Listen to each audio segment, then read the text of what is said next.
Fala pessoal, me chamo Mauro Oliveira. Estou fazendo esse vídeo hoje aqui para falar sobre controle da carga de treinamento, né? Mas por que eu tive a ideia de fazer esse vídeo? Na verdade, eu tenho visto, né, muitos colegas, né, profissionais de educação física da área falando sobre periodização, né? Então periodização do LPO, né, do levantamento de peso olímpico, periodização da corrida, periodização do aeróbico, quer dizer, tem periodização de tudo. E eu acho fundamental, não estou falando que não seja importante, é óbvio que a periodização é muito importante, mas eu nunca vi ninguém falando sobre controle da carga de treino. Pelo menos não especificamente, né, mais a fundo mesmo sobre o assunto. E aí eu falei, vou fazer esse vídeo. Tem alguns colegas também me pediram para falar sobre controle da carga de treinamento, que é uma coisa que eu utilizei durante muito tempo, ainda mais quando você... Olha o helicóptero passando, né?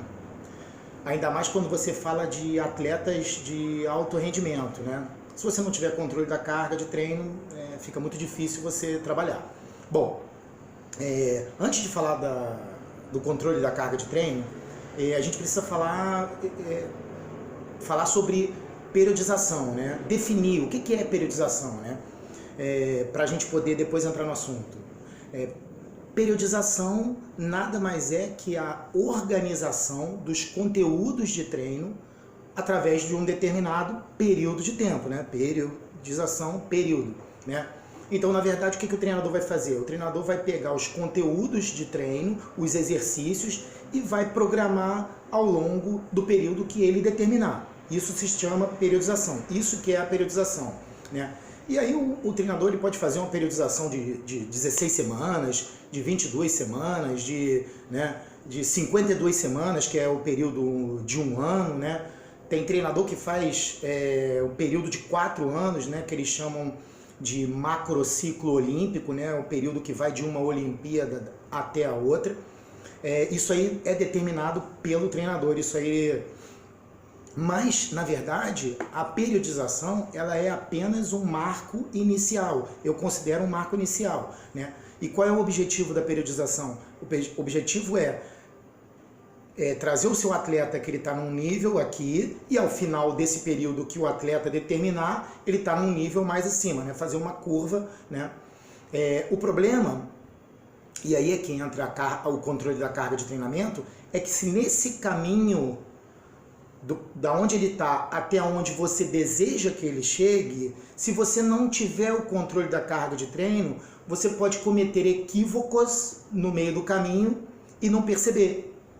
E aí, na hora da competição, quando ele chegar lá e você achar que ele está num nível, ele não vai estar, né? Então, por isso que o controle da carga de treino é muito importante. Eu acho que a periodização, acho que deu para entender que é a organização dos conteúdos de exercício através de um determinado período de tempo.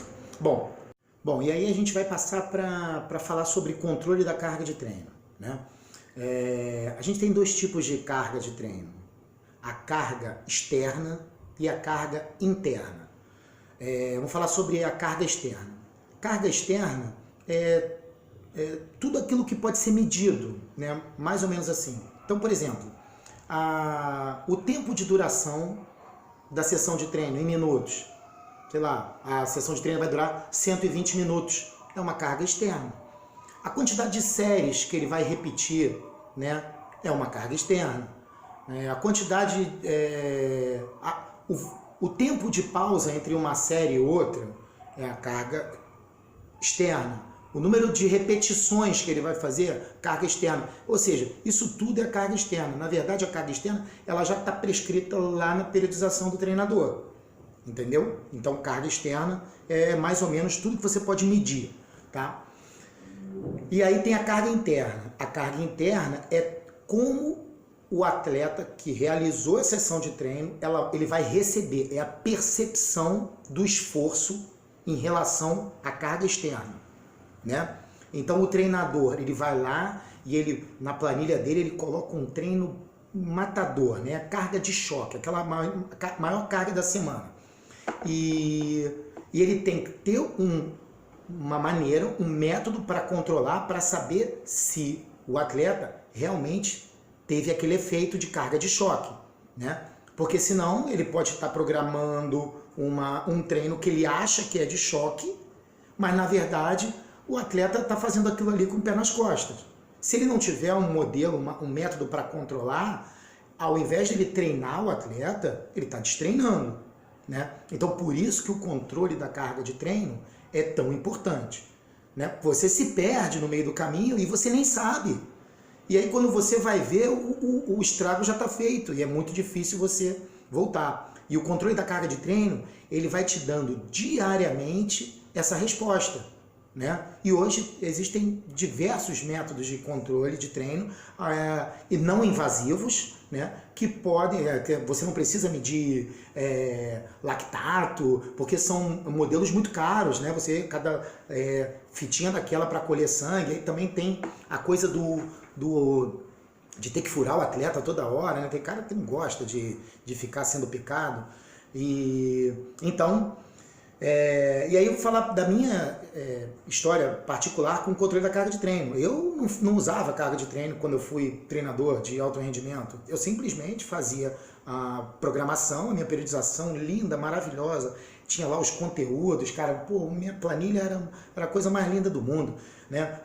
Preparação geral, pré-competitivo, competitivo, microciclo, mesociclo, macrociclo, era nome bonito pra caramba dentro da periodização, e eu seguia aquela periodização à risca, né? O cara ficasse falando, pô, tô cansado e tal, meu irmão, ó, tá de mimimi aí, senta a bunda no barco e vambora, vamos cumprir treino, né? E meu negócio era esse, porque eu fui atleta e eu tinha essa memória, né? De meu treinador em cima de mim o tempo inteiro, com a lancha lá, e acabei reproduzindo isso, que confesso, né, que era ruim. Até que um dia, eu já na seleção, já como treinador da seleção, eu cheguei perto, o coordenador técnico da seleção, ele me fez uma pergunta, ele falou, pô, Maurinho, como é que você controla a carga de treino dos seus atletas? E aí, quando ele me fez essa pergunta, né, ele falou, pô, Mauro, como é que você controla a carga de treino dos seus atletas? E aí eu fiquei, a verdade é que eu não sabia nem o que era controle de carga de treino. Eu fiquei olhando para ele assim, não, aí, aquela desculpa, né, não, toma, olha aqui minha planilha, eu faço esse tipo de controle aqui, mostrando os treinos. E ele percebeu, né, um cara bem esclarecido, percebeu que eu não fazia controle nenhum, e ele falou, olha, muito gentilmente, né? Ele falou, olha, ótimo esse seu controle, mas eu tenho uma maneira de controlar que talvez te ajude, você gostaria de conhecer? E aí eu falei, claro, né? Pô, vamos ver aí, esse modelo é bom. E aí ele me apresentou esse modelo, que é um modelo matemático, uma planilha, né? Onde o atleta vai dando respostas simples, muito simples, ao final de cada sessão de treino, e você vai acompanhando ele dia a dia, né? Então, na verdade, a planilha era a seguinte, você tinha que preencher uma parte, o treinador preenche, que ele colocava lá o tempo da sessão de treino em minutos, né? 120 minutos, vamos lá, vamos dar esse exemplo, né? Ao final da sessão de treino, o atleta usava uma escala de Borg para dar a intensidade, e a própria planilha já criava um número do sessão de treino em minutos, né? Do tempo em minutos, 120, vezes o que ele colocasse lá, né? Por exemplo, a sessão de treino na percepção do atleta para a escala de Borg, nível de intensidade, ele deu lá 7. Né? Então ela fazia essa multiplicação, 120 vezes 7, e surgia um número, né, que a gente considerava isso como a carga de treino. Né? E essa planilha ela já ia desenhando um gráfico em barras em relação à carga de treino. Né? Então você já poderia entender, até se você quisesse fazer dentro da sua periodização de cargas ondulatórias, você conseguiria falar, pô, é o diabo, né? Dava para fazer o diabo dentro da planilha, pô, muito, muito legal. Junto com essa nota que ele dava, né, na escala de Borg, tinha também uma nota para recuperação, né? E essa recuperação o atleta ele dava logo assim quando ele acordava, né? Então, por exemplo, ele acordava quebrado, né? Pô, ele acordou quebrado, assim, não conseguia nem levantar da cama. Aí ele dava a nota lá do quebrado sem levantar da cama, né? Ou então ele levantava da cama pulando, parecia até que não tinha treinado no dia anterior. Opa, acordei pulando, é nota tal, né?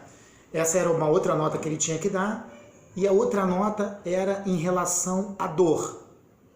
Qualquer tipo de dor, né? Dor muscular, dor articular, né? O cara tá com dor de dente, né? Com dor de garganta, ele tinha que colocar lá o nível de dor. Então era uma nota ao terminar a sessão de treino, uma nota quando acordava e essa nota relacionada à dor. Então são 3 notas, né? E dentro desse controle, a própria planilha ela ia te ajudando, né? Porque tinha o volume da carga de treino, que aparecia lá no gráfico de barras, era um gráfico de barras, né?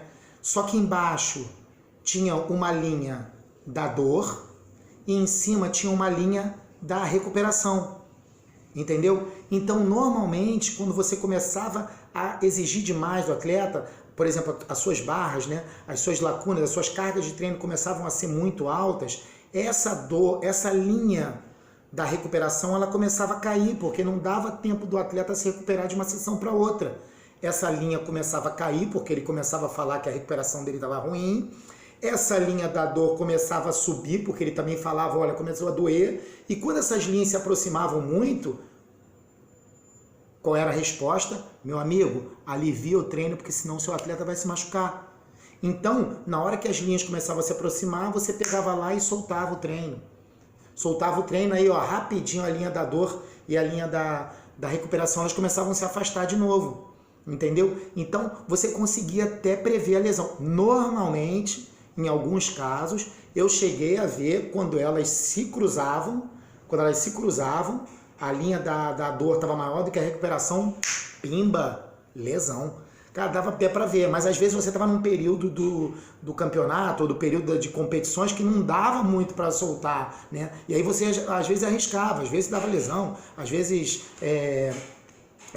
eu conseguia seguir em frente, soltava um pouco mais na frente e tal, mas mudou completamente a minha maneira de prescrever o treino. E aí eu já não fechava mais a minha periodização.